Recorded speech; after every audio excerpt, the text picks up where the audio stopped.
E se eu te dissesse que o verdadeiro significado do reino dos céus foi confiado a um homem que ninguém escolheria? E se as palavras mais revolucionárias de Jesus sobre a transformação interior foram preservadas pelo discípulo mais improvável e depois silenciadas pela história? Prepare seu coração, porque o que você está prestes a descobrir vai transformar completamente sua compreensão sobre onde está o reino de Deus. Esta não é apenas uma história sobre Mateus, o cobrador de impostos.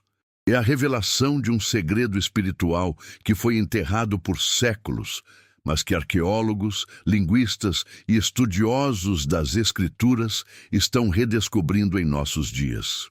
E o mais impressionante: esse segredo sempre esteve nas páginas da Bíblia, esperando por corações prontos para enxergá-lo.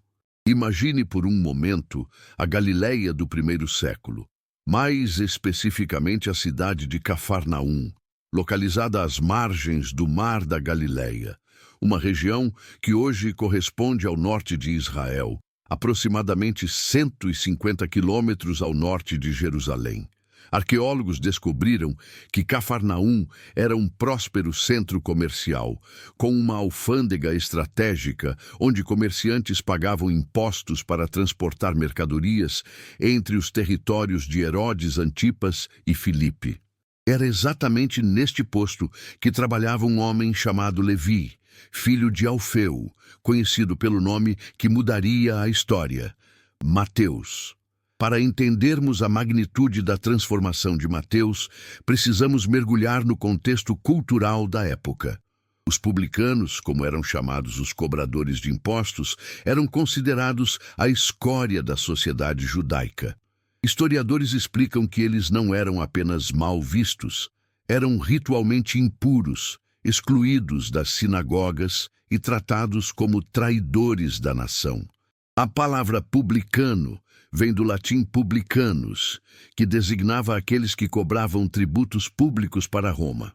Antropólogos culturais revelam que um publicano judeu era visto como alguém que havia vendido sua alma e seu povo ao império opressor. Para aquela sociedade, isso significava traição absoluta, porque os judeus viviam sob a ocupação romana há décadas, sonhando com libertação, e os publicanos sustentavam financeiramente seus opressores. Especialistas em história antiga explicam que os publicanos compravam o direito de coletar impostos em determinada região e lucravam cobrando valores acima do exigido por Roma. Era um sistema que incentivava a corrupção e a extorsão. Documentos da época confirmam que eles eram frequentemente associados a prostitutas e pecadores notórios nas listas de pessoas evitadas pelos religiosos. Mateus não era apenas um homem rejeitado, ele era o símbolo vivo de tudo que um judeu devoto desprezava. Mas aqui vem a revelação que muda tudo, confirmada tanto pelas Escrituras quanto pela história. Jesus escolheu exatamente este homem para ser o guardião das palavras mais profundas sobre o reino dos céus. O Evangelho de Marcos, capítulo 2, versículos 13 a 14, registra o momento transformador. E Jesus, passando, viu Levi, filho de Alfeu, sentado na coletoria e disse-lhe: "Segue-me." E ele, levantando-se, o seguiu. A simplicidade dessas palavras esconde uma revolução espiritual que linguistas só agora começam a compreender plenamente. A palavra grega usada para segue-me é akoloutei, que vem do verbo akolouteo, significando muito mais do que simplesmente caminhar atrás de alguém. No grego koiné, a língua do Novo Testamento, esse termo carregava o sentido profundo de tornar-se discípulo, imitar completamente o mestre, acompanhar tanto externamente quanto em propósito e caráter. Especialistas em linguística bíblica explicam que quando Jesus disse "akoloutei a Mateus", ele não estava apenas pedindo que o homem deixasse sua mesa de impostos. Estava convidando-o para uma transformação interior total, uma morte do velho eu e nascimento de uma nova consciência. E o mais impressionante, Mateus levantou-se imediatamente e seguiu. Arqueólogos que estudam a região de Cafarnaum estimam que Mateus provavelmente deixou para trás uma fortuna considerável. Para aquela época, isso era revolucionário porque a riqueza material era vista como bênção divina e sinal de favor de Deus. Um homem abastado simplesmente não abandonava tudo por um carpinteiro itinerante de Nazaré. Mas Mateus viu algo que ninguém mais conseguia enxergar. Ele reconheceu no olhar de Jesus o convite para descobrir um tesouro infinitamente maior do que todo o ouro que passava por suas mãos. O nome Mateus, do hebraico Matityahu, significa literalmente dom de Deus ou presente do Senhor. Estudiosos da etimologia hebraica revelam que este nome é uma contração de duas palavras, matan, que significa presente ou dádiva, e Yah, forma abreviada do nome sagrado de Deus, Yahweh. Há um simbolismo profundo aqui que não pode ser ignorado. O homem que a sociedade considerava amaldiçoado carregava um nome que declarava ser presente divino. E aqui está o que mais impressiona. Tanto a verdade espiritual quanto as descobertas modernas sobre narrativa e propósito confirmam que nosso nome, nossa identidade verdadeira, muitas vezes permanece oculta até que um encontro transformador com o divino a revele. Mas por que Jesus escolheu Mateus especificamente? Recentes estudos em antropologia cultural e psicologia das comunidades antigas revelam algo fascinante. Mateus, como cobrador de impostos, era altamente alfabetizado, habilidoso em matemática, fluente em aramaico, hebraico e provavelmente grego, treinado em manter registros precisos e detalhados. Ele era, em essência, o escriba perfeito para documentar os ensinamentos do mestre. Deus não escolhe aleatoriamente. Ele prepara vasos para propósitos específicos, às vezes através das próprias experiências que a sociedade considera malditas. A primeira grande revelação da transformação de Mateus acontece em sua própria casa. O Evangelho de Lucas, capítulo 5, versículos 29 a 32, descreve: E fez-lhe Levi um grande banquete em sua casa, e havia ali uma multidão de publicanos e outros que estavam com eles à mesa. E os escribas e fariseus murmuravam contra os seus discípulos, dizendo: Por que comeis e bebeis com publicanos e pecadores? E Jesus, respondendo, disse-lhes: Os sãos não necessitam de médico, mas sim os que estão enfermos. Eu não vim chamar os justos, mas sim os pecadores, ao arrependimento. Para compreendermos a radicalidade deste banquete, precisamos entender o contexto das refeições na cultura judaica antiga. Historiadores explicam que comer com alguém era muito mais que compartilhar alimento. Era declarar comunhão, aceitação e igualdade espiritual. As leis de pureza ritual, documentadas extensamente no Talmud, proibiam judeus observantes de comerem com gentios ou pecadores públicos. Ao sentar-se à mesa de Mateus, cercado de publicanos e pecadores, Jesus estava declarando uma nova ordem espiritual. O reino dos céus não era para os que se consideravam justos, mas para os que reconheciam sua necessidade de transformação interior. A palavra grega, traduzida como arrependimento, é metanoia, e aqui reside uma das descobertas linguísticas mais revolucionárias dos últimos séculos. Metanoia não significa simplesmente sentir remorso ou lamentar pecados. Especialistas em grego clássico explicam que o termo é composto de meta, que significa além ou mudança, e nous, que significa mente, consciência ou percepção. Metanoia é, portanto, uma transformação completa da consciência, uma renovação radical da mente, um despertar para uma nova maneira de ver a realidade. Jesus não estava pedindo apenas mudança de comportamento externo. Ele estava convidando para uma revolução interior que transformaria a própria estrutura da consciência humana. E foi exatamente isso que aconteceu com Mateus. O cobrador de impostos, que lidava com números e transações materiais, experimentou metanoia, e essa transformação interior o preparou para se tornar o escriba do segredo mais profundo de Jesus, a natureza interior do reino dos céus. Agora chegamos ao mistério que intriga estudiosos há séculos, o Evangelho de Mateus. Todos conhecemos a versão grega que temos hoje, mas o que arqueólogos descobriram recentemente mudou nossa compreensão sobre a origem deste texto sagrado. Papias de Hierápolis, bispo e historiador do início do segundo século, que, segundo registros antigos, conviveu com discípulos diretos dos apóstolos, deixou um testemunho preservado por Eusébio de Cesareia em sua história eclesiástica. Mateus compôs as palavras do Senhor em língua hebraica, e cada um as traduziu como pôde. Este depoimento de Papias, datado de aproximadamente 120 a 140 depois de Cristo, sugere que o evangelho original de Mateus foi escrito em hebraico ou aramaico, a língua materna de Jesus e seus discípulos, e só depois foi traduzido para o grego. Especialistas em manuscritos antigos explicam que durante séculos a Igreja debateu essa questão e recentes descobertas arqueológicas em comunidades judaico-cristãs primitivas revelaram fragmentos de textos em hebraico que parecem ser versões primitivas dos evangelhos. O que isso significa? Significa que parte do significado original, nuances linguísticas e simbolismos profundamente enraizados na tradição hebraica podem ter sido diluídos ou perdidos nas traduções. A língua hebraica é pictórica e simbólica de maneiras que o grego não consegue capturar completamente. Por exemplo, cada letra hebraica possui valor numérico e significado simbólico.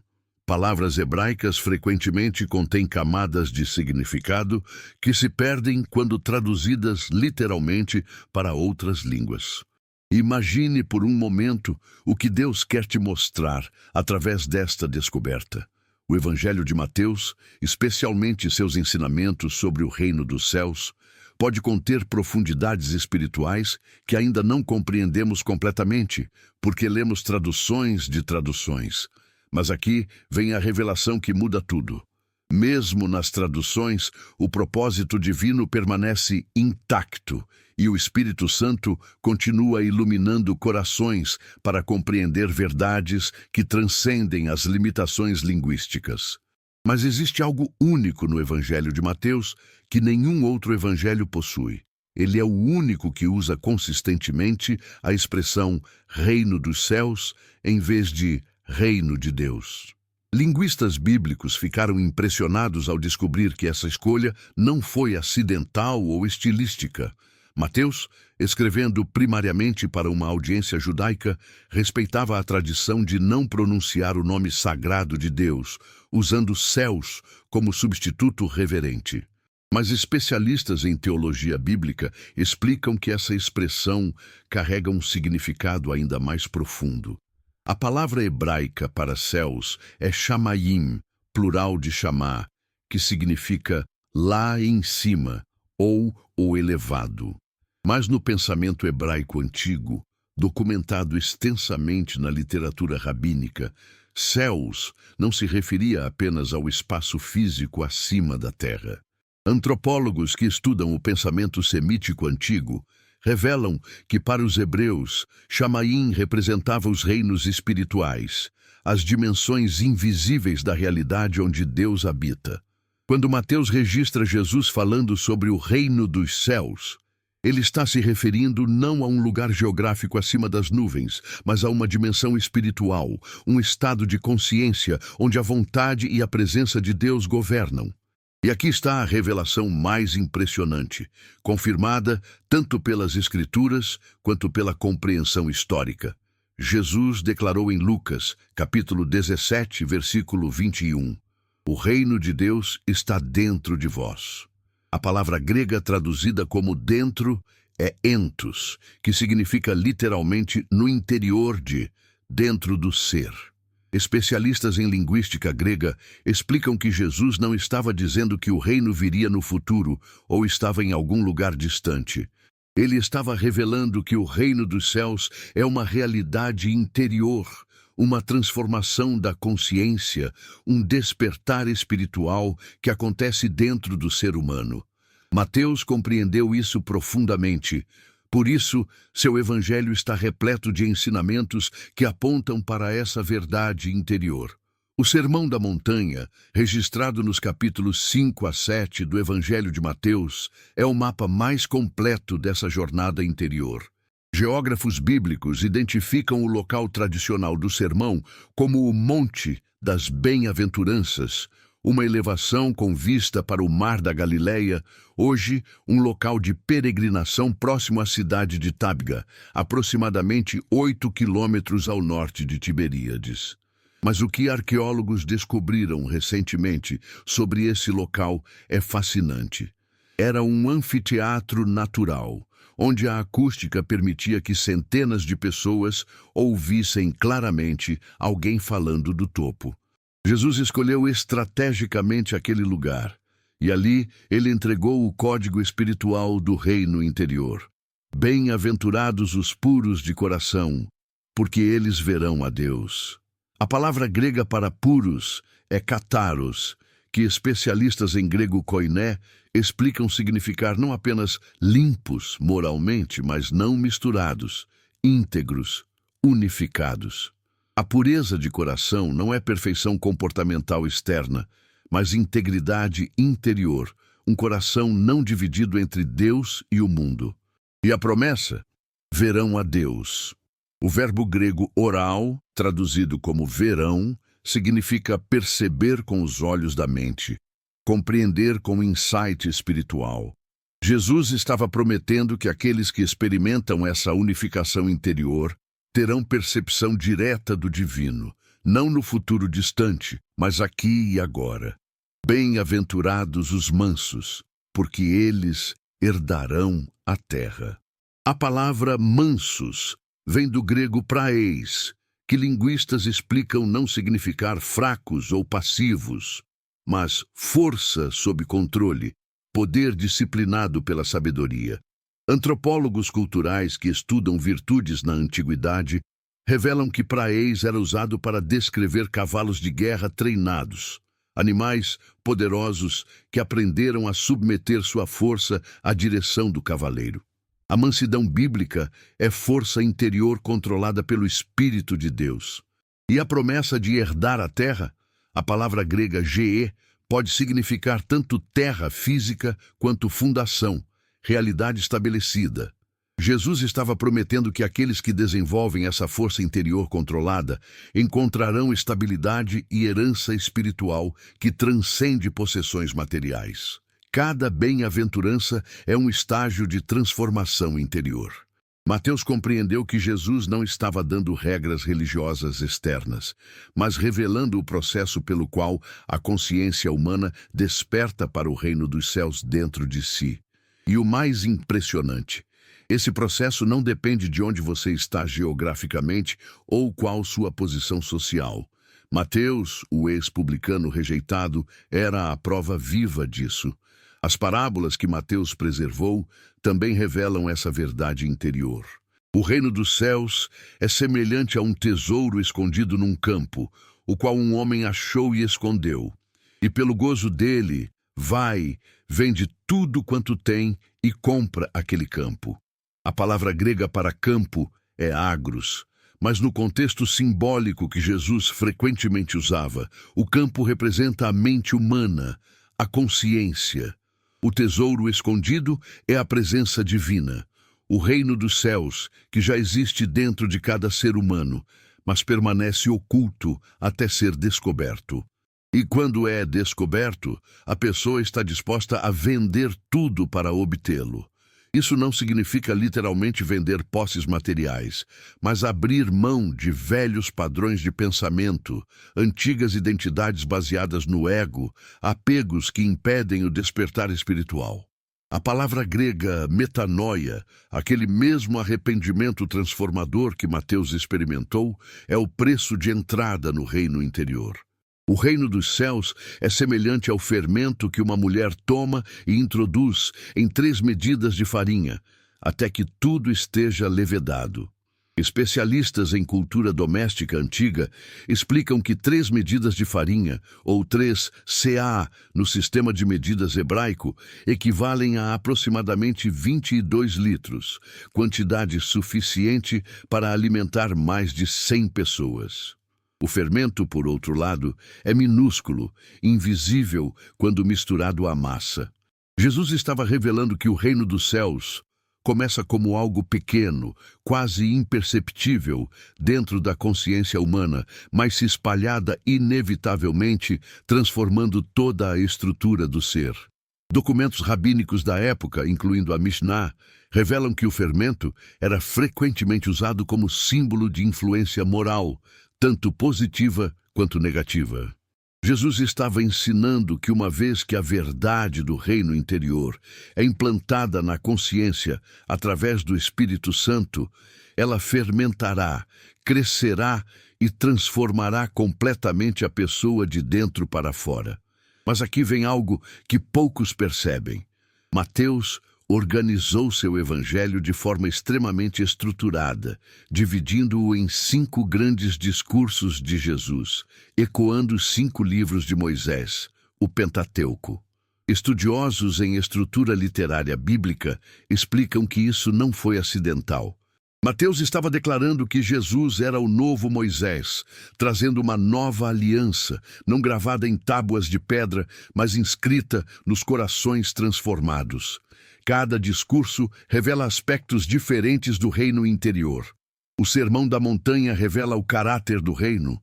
O discurso missionário revela a expansão do reino. As parábolas revelam os mistérios do reino. O discurso sobre a igreja revela as relações no reino. E o discurso escatológico revela o destino do reino. Após a ressurreição de Jesus, tradições antigas, preservadas pelos pais da igreja, afirmam que Mateus permaneceu na Judéia por aproximadamente 15 anos, ensinando e consolidando a igreja primitiva em Jerusalém. Mas então, segundo relatos de Eusébio e outros historiadores eclesiásticos, ele partiu como missionário. Algumas tradições dizem que foi para a Etiópia, outras mencionam Pérsia, Síria e regiões da Mesopotâmia. Geógrafos eclesiásticos estimam que essas jornadas teriam coberto distâncias de mais de 3.000 quilômetros, viagens que na época levariam meses, atravessando desertos, montanhas e territórios hostis. O que Mateus ensinava nessas terras distantes? Tradições preservadas em comunidades cristãs antigas da Etiópia e da Síria registram que Mateus enfatizava que o reino não é construído com pedras, mas com corações despertos. Ele ensinava que templos magníficos e rituais elaborados eram secundários à transformação interior da consciência. Essa mensagem era revolucionária e perigosa. Historiadores da igreja primitiva documentam que Mateus enfrentou oposição severa de governantes e líderes religiosos estabelecidos. Sua mensagem de um reino interior ameaçava estruturas de poder que dependiam de controle religioso externo. E aqui está uma verdade dolorosa, mas importante. Frequentemente as instituições religiosas, mesmo quando começam com propósitos puros, podem se tornar obstáculos ao despertar espiritual genuíno que elas deveriam facilitar. Tradições diferentes registram versões variadas da morte de Mateus. Alguns dizem que foi morto à espada na Etiópia durante uma celebração religiosa, martirizado por rei local que se opunha aos seus ensinamentos. Outros registram que foi apedrejado na Pérsia. O que todas as tradições concordam é que Mateus morreu como mártir, dando sua vida pela verdade que havia descoberto, a realidade do reino dos céus interior. Mas aqui está o mistério que arqueólogos e historiadores ainda tentam desvendar. O que aconteceu com o evangelho original hebraico de Mateus? Jerônimo, o grande tradutor da Bíblia para o latim no quarto século, afirmou ter visto e até traduzido uma cópia do Evangelho hebraico de Mateus, preservada na biblioteca de Cesareia. Ele descreveu que continha nuances e passagens que esclareciam ainda mais os ensinamentos de Jesus sobre o reino interior. Mas após o quarto século, essas versões hebraicas desapareceram. Especialistas em história da Igreja explicam que durante os primeiros séculos houve tensões entre diferentes interpretações do cristianismo. Alguns enfatizavam a organização institucional e a hierarquia eclesiástica. Outros enfatizavam a experiência mística pessoal e o despertar interior. À medida que a Igreja se institucionalizou, especialmente após se tornar religião oficial do Império Romano no quarto século, certas ênfases foram promovidas, enquanto outras foram silenciadas. Não estou sugerindo conspiração ou má intenção. Estou reconhecendo um padrão histórico documentado. Movimentos espirituais genuínos frequentemente se cristalizam em instituições, e no processo, alguns aspectos da mensagem original podem ser diluídos ou perdidos. O ensinamento de Jesus sobre o reino dos céus como realidade interior, preservado tão claramente por Mateus, gradualmente cedeu lugar à ênfase sobre o reino como instituição eclesiástica ou destino pós-morte. Mas aqui está a esperança gloriosa. Deus nunca permite que sua verdade seja completamente apagada. Mesmo na versão grega que temos hoje, mesmo através de todas as traduções e séculos, o Espírito Santo preservou as palavras essenciais. E em nossos dias, estudiosos, arqueólogos e linguistas estão redescobrindo camadas de significado que haviam sido esquecidas. Mais importante ainda, crentes ao redor do mundo estão experimentando o que Mateus ensinou. O reino dos céus se manifestando como transformação interior, como despertar da consciência para a presença viva de Deus. Jesus disse em Mateus, capítulo 13, versículos 11 e 16, «Porque a vós é dado conhecer os mistérios do reino dos céus. Mas bem-aventurados os vossos olhos, porque veem, e os vossos ouvidos, porque ouvem». A palavra grega para mistérios é mistéria, que especialistas explicam significar não coisas impossíveis de entender, mas verdades espirituais que requerem revelação divina para serem compreendidas. Os mistérios do reino não são segredos guardados por Deus, mas realidades espirituais que só podem ser percebidas por aqueles que experimentaram metanoia, transformação da consciência. Mateus viveu isso. De publicano rejeitado a apóstolo escolhido, de contador de moedas a escriba das palavras divinas, de consciência adormecida focada no material, a consciência desperta, reconhecendo o reino interior. E ele registrou essa jornada para que nós também pudéssemos fazê-la. Então, o que isso significa para você hoje? Significa que o reino dos céus, que Jesus proclamou, não é apenas promessa futura de vida após a morte, embora isso também seja verdadeiro. O reino é realidade presente, disponível agora, aguardando ser descoberto dentro de você. É a transformação da consciência que acontece quando você experimenta metanoia, quando seu nous, sua mente, é renovada pelo Espírito de Deus. Significa que sua jornada espiritual não é sobre seguir regras religiosas perfeitamente ou alcançar certa posição na hierarquia eclesiástica.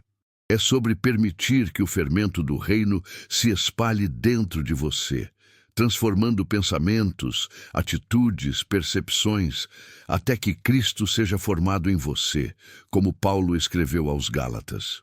Significa que não importa quão rejeitado, manchado ou inadequado você se sinta, como Mateus se sentiu naquela mesa de impostos, Jesus está olhando para você agora e dizendo: "Acoloutei, siga-me para a transformação completa."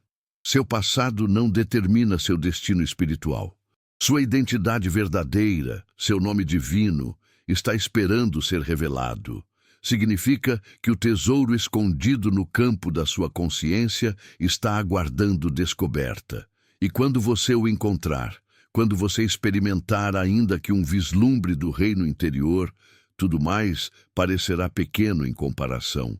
Você estará disposto a vender tudo, abrir mão de velhos padrões, antigas identidades, para possuir essa pérola de grande valor.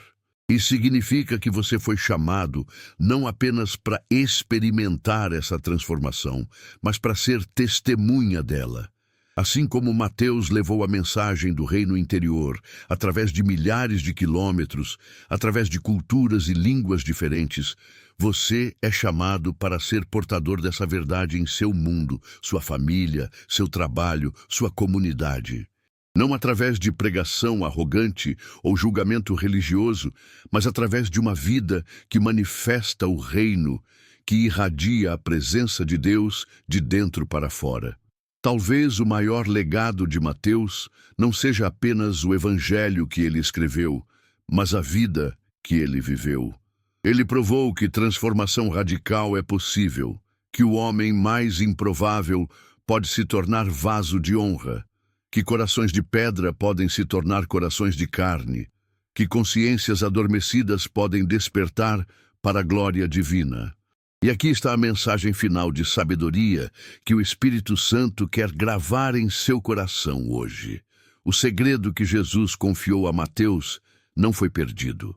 Está vivo nas páginas das Escrituras, aguardando olhos que vejam e ouvidos que ouçam.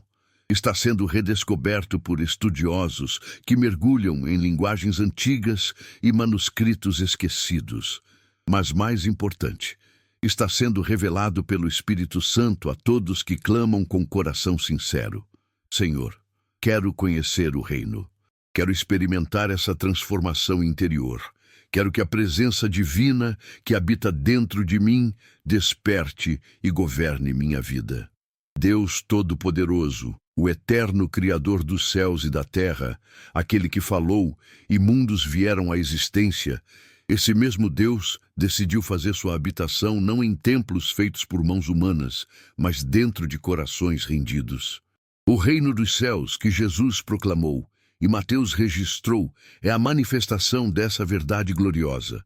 Emanuel, Deus conosco, não apenas ao nosso lado, mas dentro de nós, transformando-nos de glória em glória pela operação do Espírito Santo. Que você nunca mais veja o reino de Deus como lugar distante no céu ou instituição religiosa externa.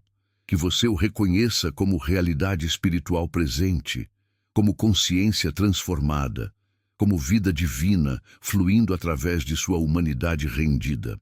Que você experimente o que Mateus experimentou, o chamado que transforma a identidade, a metanoia que renova a mente, o despertar que revela o tesouro escondido dentro de você.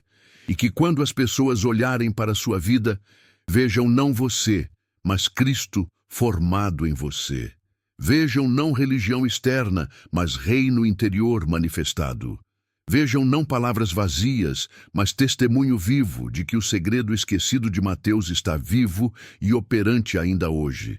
O reino dos céus está dentro de nós. Mas há ainda dimensões mais profundas deste mistério que precisamos explorar. Quando examinamos cuidadosamente o Evangelho de Mateus, descobrimos que ele não apenas registrou as palavras de Jesus, mas organizou todo o seu relato para revelar progressivamente o segredo do reino interior.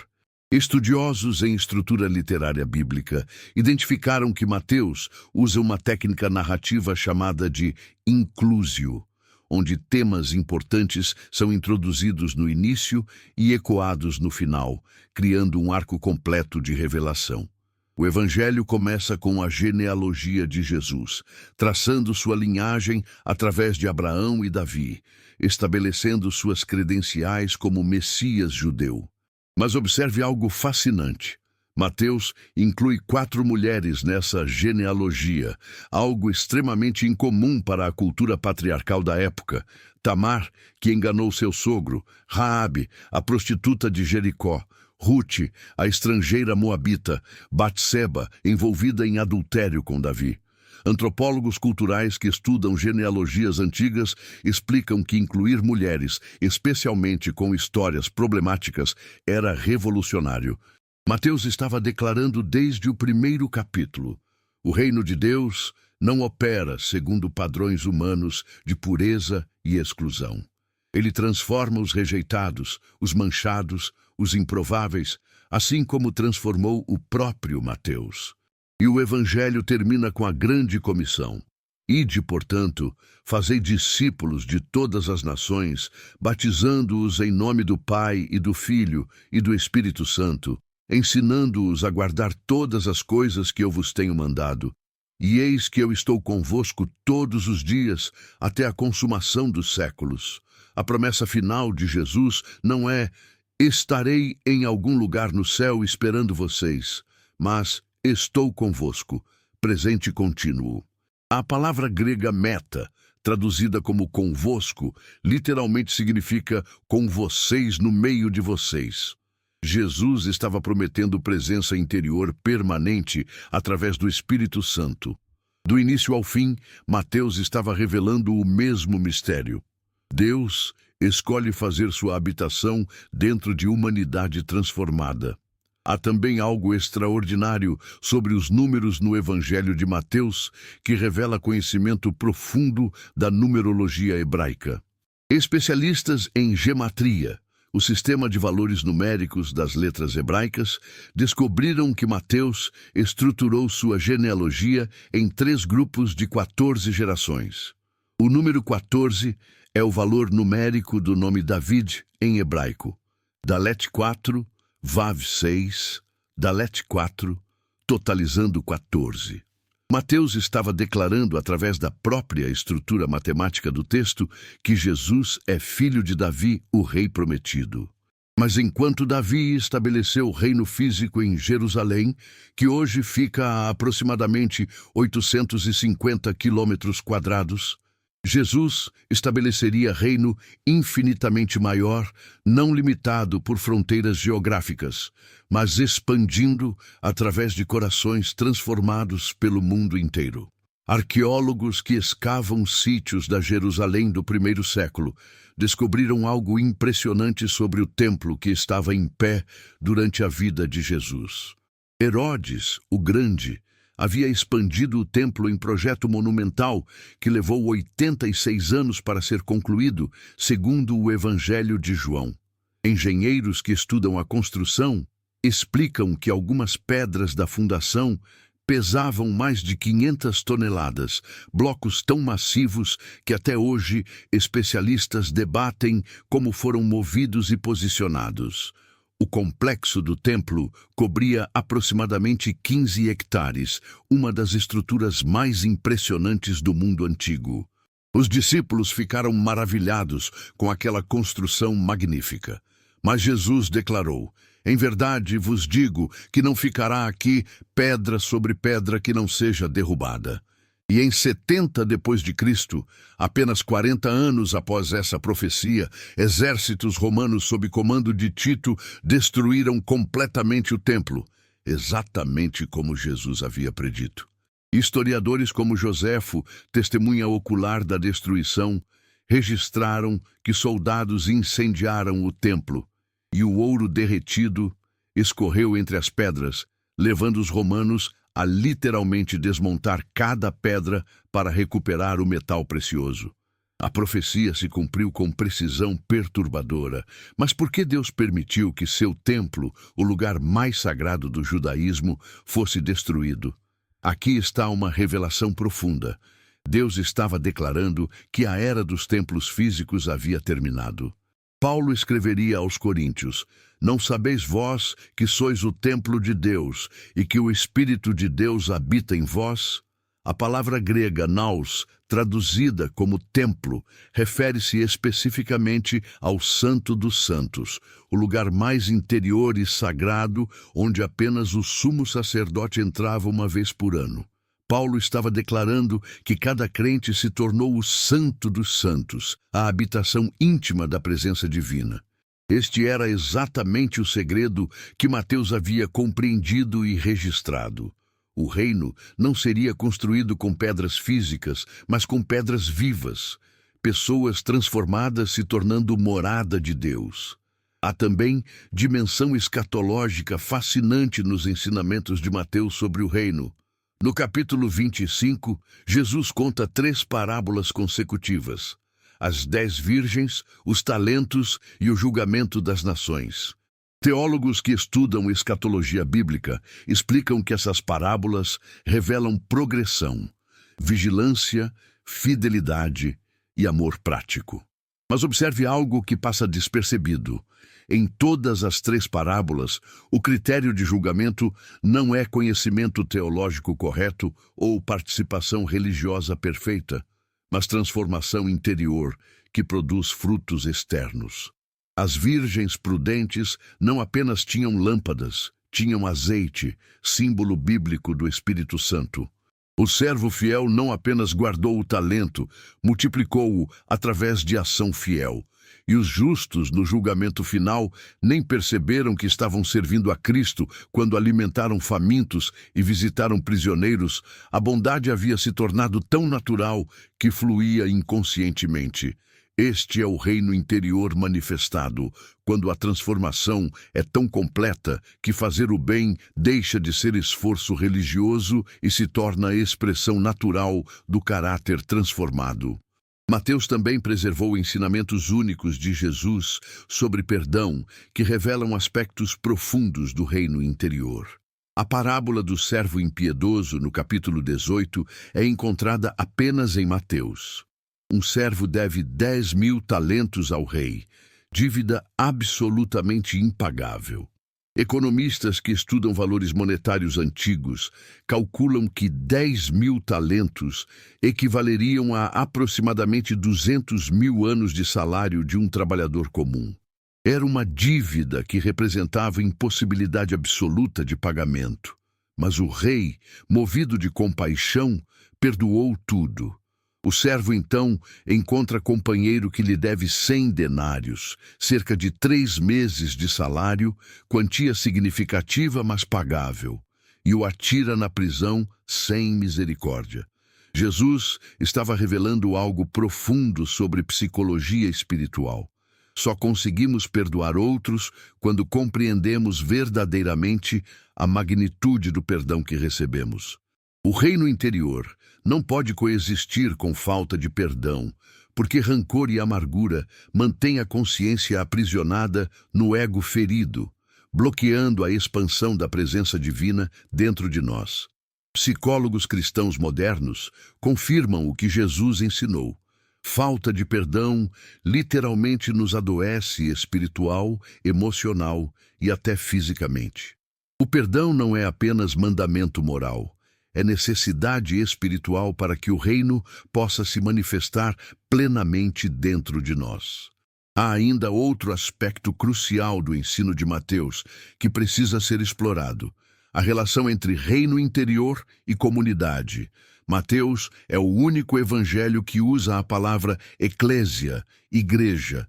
No capítulo 16, Jesus declara: edificarei a minha igreja, e as portas do inferno não prevalecerão contra ela. A palavra eclésia vem do grego ek, para fora, e kaleo, chamar.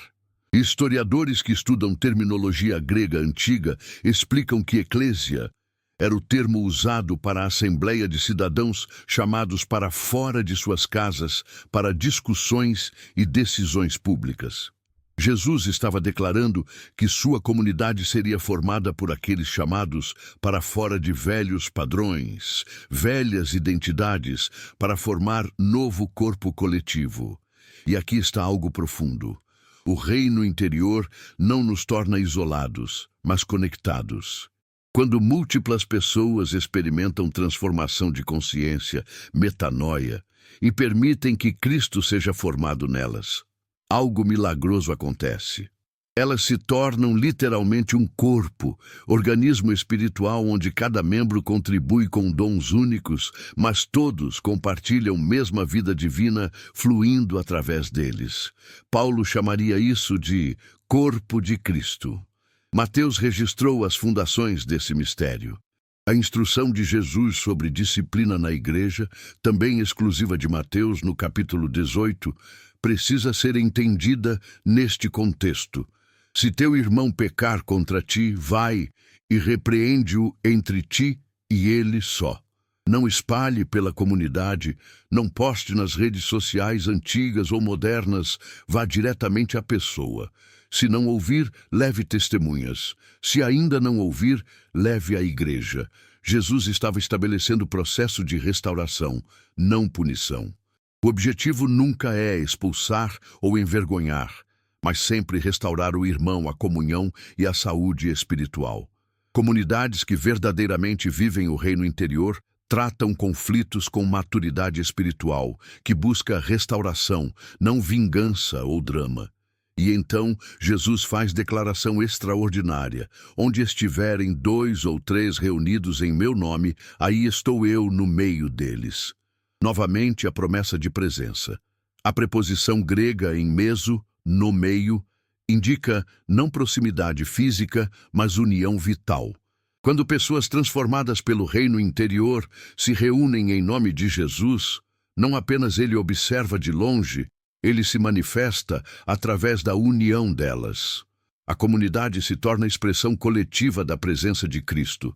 Este é o mistério da igreja que Mateus começou a revelar. Há também profundidade impressionante na compreensão de Mateus sobre oração e reino interior. O Pai Nosso, aquela oração que bilhões oraram através dos séculos, está registrada mais completamente em Mateus capítulo 6. Pai nosso que estás nos céus, santificado seja o teu nome. Venha o teu reino, seja feita a tua vontade, assim na terra como no céu. Especialistas em oração contemplativa explicam que esta não é lista de pedidos, mas jornada de alinhamento interior. Começamos reconhecendo Deus como Pai amoroso. Então declaramos que seu nome, sua natureza, sua reputação sejam tratados como santos, separados, únicos em nossas vidas. Depois, pedimos que seu reino venha. A palavra grega elteto, venha, está no aoristo imperativo, indicando ação definitiva. Estamos literalmente orando que teu reino se manifeste agora e rompa em minha realidade presente. E imediatamente conectamos isso com seja feita a tua vontade, assim na terra como no céu. A palavra GE, terra, pode se referir tanto ao planeta físico quanto à nossa realidade terrena, nossa vida diária, nosso ser físico. Estamos orando para que a vontade de Deus, que é perfeitamente realizada nas dimensões celestiais, Shamaim, seja igualmente realizada em nossa existência terrena.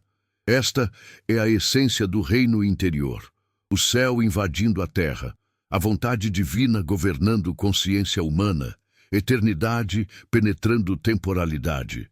Cada vez que oramos o Pai Nosso genuinamente, estamos convidando a expansão do reino dentro de nós. Mateus também registrou o ensino crucial de Jesus sobre a ansiedade, que revela outro aspecto do reino interior. Não andeis ansiosos pela vossa vida.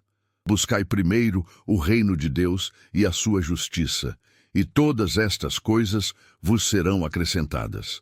A palavra grega merimnao, traduzida como andar ansioso, significa literalmente ter a mente dividida, ser puxado em direções diferentes. Jesus estava dizendo que a ansiedade é sintoma de consciência fragmentada, mente dividida entre confiar em Deus e confiar em recursos próprios. A cura não é apenas parar de se preocupar, mas buscar primeiro o reino, permitir que a realidade da presença e provisão divinas se torne tão real dentro de nós que a ansiedade naturalmente dissolve. Quando o reino governa interiormente, paz que excede entendimento guarda corações e mentes, como Paulo escreveria. E, finalmente, precisamos entender o clímax do Evangelho de Mateus, a crucificação e ressurreição. Mateus registra detalhes únicos. Quando Jesus expirou na cruz, o véu do templo se rasgou em dois, de alto a baixo. Esse véu Segundo descrições no Talmud e escritos de Joséfo, tinha aproximadamente 18 metros de altura. Feito de linho finamente tecido, tão espesso que historiadores dizem que cavalos puxando em direções opostas não conseguiriam rasgá-lo. Mas no momento da morte de Jesus, rasgou-se de cima para baixo, indicando ação divina, não humana. O véu que separava o Santo dos Santos, a presença divina, do resto do templo foi removido. Deus estava declarando: o caminho à minha presença está aberto. Não há mais separação. E 3 dias depois, ressurreição. O túmulo vazio não é apenas prova de vitória sobre morte, é declaração de nova criação. Jesus ressurreto tinha corpo físico que podia ser tocado e que comia peixe, mas também podia aparecer em salas fechadas e ascender aos céus. Teólogos que estudam ressurreição explicam que Jesus inaugurou novo tipo de existência, onde espiritual e físico se unem perfeitamente. E aqui está a promessa gloriosa. A ressurreição de Jesus é primícias do que acontecerá com todos que estão nele. Um dia, nós também ressuscitaremos com corpos glorificados, onde reino interior que agora cultivamos será finalmente manifestado em perfeição eterna. Esta é a jornada completa que Mateus registrou. Do chamado inicial de transformação, através do desenvolvimento do reino interior, até consumação final, quando interior e exterior, celestial e terreno, divino e humano, finalmente se unem em harmonia perfeita e eterna. Mateus não apenas escreveu história, ele pintou o mapa espiritual da jornada que cada alma deve fazer. Toda glória, honra, louvor e adoração ao Deus eterno, ao Pai que nos chamou das trevas para sua maravilhosa luz, ao Filho que revelou os mistérios do reino e ao Espírito Santo que continua guiando toda a verdade e operando a transformação interior em todos que creem. Que o nome do Senhor seja exaltado para sempre. Amém.